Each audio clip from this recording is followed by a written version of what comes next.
Hello and welcome to the iPad 10th generation review video. This iPad was actually released back in 2022, but it's been highly requested, so I thought I'd give it a go. So without further ado, as always, let's get straight into the unboxing. Here's the box that the iPad comes in. It's quite a nice box. It's got obviously the picture of the iPad on the front, and actually what's quite nice is it's got the colour of the Apple logo and the iPad logo on the sides of the same colour of the iPad that you ordered in, so in my case it's blue. So I thought that was pretty cool.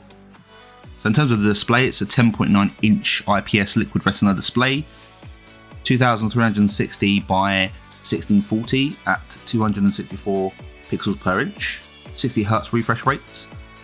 It is Apple Pencil compatible with Gen 1 Pencil, but you do have to buy an adapter, which is a USB-C to Apple Pencil adapter, which goes into obviously the Pencil, and the USB-C is the USB-C on the actual iPad itself. Just be aware of that. The storage options for this are 64 gig and 256 gig. It comes in 4 colours: silver, blue, pink and yellow. I have blue. It supports 5G on the cellular model, and there's no rating for the water and dust resistance. The frame and the back is made of aluminum, and the front is glass. It's scratch resistant glass, and it comes in an oleophobic coating, which is just an oil resistant coating basically. It's 477 grams for the Wi-Fi model, or the cellular it's 481 grams. So yeah, it's pretty light, and there you go, you can see me there in the reflection as well. But yeah, liking the colour. It's quite like a glittery colour, if that makes sense. But yeah, it's quite light. It's lighter than I was expecting for sure. Here you can see you've got the speakers, and then you've got the Touch ID button, and this is also like the lock button and the power button. But yeah, you can see the speakers there. Then we've got the volume buttons.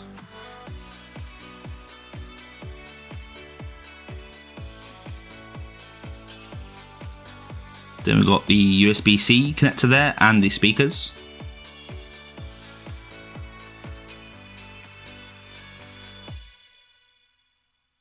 And then this is the smart connector, so if you've got like a case or a keyboard, you can connect that to that, which is magnetic. It kind of clips on. And that's about it for the connectors. And this is the rear facing camera. The USB-C connector supports USB 2.0, which is up to 480 megabytes per second, which roughly 10 gig of data would take around about 5 minutes or so, 3 to 5 minutes. Can also be used for charging and also display port, but obviously you need the relevant adapter to go along with that. There's no SD card slot and there's no headphone jack either. So what comes in the box here, as you can see, you've got the iPad, which is upgradable to iPadOS 17.3. Got the USB-C cable, which is 1 meter, and you've got the 20 watt USB-C power adapter as well that comes along with that. In terms of the cost, for 64 gig, Wi-Fi version is £499 or $449. The cellular is £679 or $599. Then for the 256 gig, Wi-Fi version is £679 or $599, and the cellular version is £859 or $749. Obviously these prices vary. This is off of the Apple website, but if you were to get them somewhere else, then obviously it would vary. Just making sure you're going out to other sites and checking the prices, you could probably get a good deal on this, considering it's not brand new in terms of the iPad. Now I think it's really nice that you get the power adapter with the iPad, because in like the iPhone 15 Pro, for example, you don't actually get this power adapter. You have to buy it separately. And what I really like about it is you can actually flick it out, as you see here, which makes it really ideal for like traveling, or if you want to put it in your pocket or somewhere else. You don't have those, like the actual prongs sticking out. Doesn't look like there's anything here. I think this is just the actual part of the box, which is a bit of a waste of space, to be fair. But there we go. And this is what you're left with once the iPad charger and the power adapter is all unboxed. It has an A14 Bionic chip. So the processor comes along with 6 cores. 2 of those cores are 3 GHz in speed, and 4 of the cores are 1.8 GHz. Then you've got 4-core GPU, and you also have a 16-core for the neural engine, which is basically a load of artificial intelligence and machine learning features that are done on board the iPhone itself locally, so it doesn't have to then go out to the internet, for example, into the cloud and come back again, which would obviously take longer. So it looks after things like image analysis, video analysis, and a bunch of other stuff as well. In terms of the RAM, it's got 4 gigs of RAM in total. The overall performance on the iPad is really good. It can handle multiple apps, so things like browsers, applications, games, can handle quite well, so I'm pleased with the performance. So I'm running the Antutu benchmark here, which just gives a score on the CPU, memory, GPU. Once the tests are finished, it gives you a score at the end, as you can see on your screen.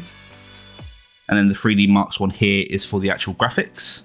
Now I know these tests aren't 100%, but it gives a good idea on the performance, especially when you're testing devices from the same manufacturer, for example, Apple to Apple or Samsung to Samsung, etc. Apple claim that the iPad 10th gen lasts for about 10 hours, whether that's general use or watching videos.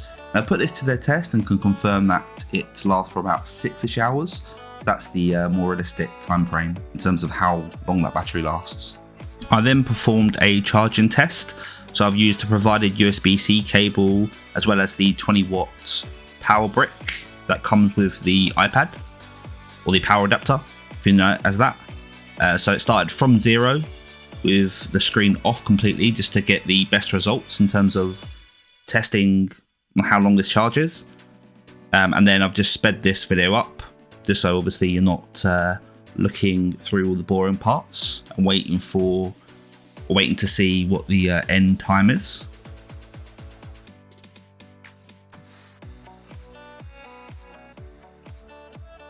The charging took 2 hours, 25 minutes and 16 seconds, as you can see on your screen.